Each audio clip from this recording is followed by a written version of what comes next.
वंदे मातरम।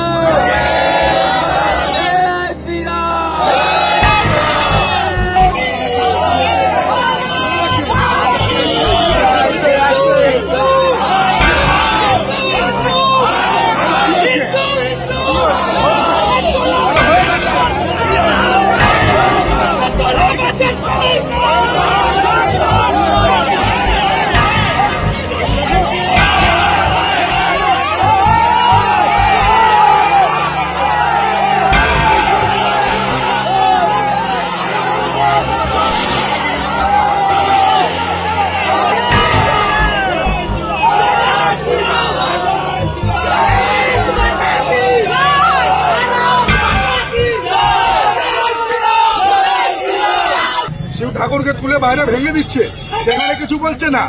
ভারতীয় জনতা পার্টি কার্যকর্তারা সেই মন্দির নিয়ে যদি এখানে অবরোধ করছে, আমাদের জেনারেল সেক্রেটারি রূপক মিত্রকে যেভাবে এখানকার তৃণমূলের দুষ্কৃতীরা সেই গঙ্গার ধারে আটকে মেরেছে, তার নিয়ে কোনো অ্যারেস্টিং হয়নি।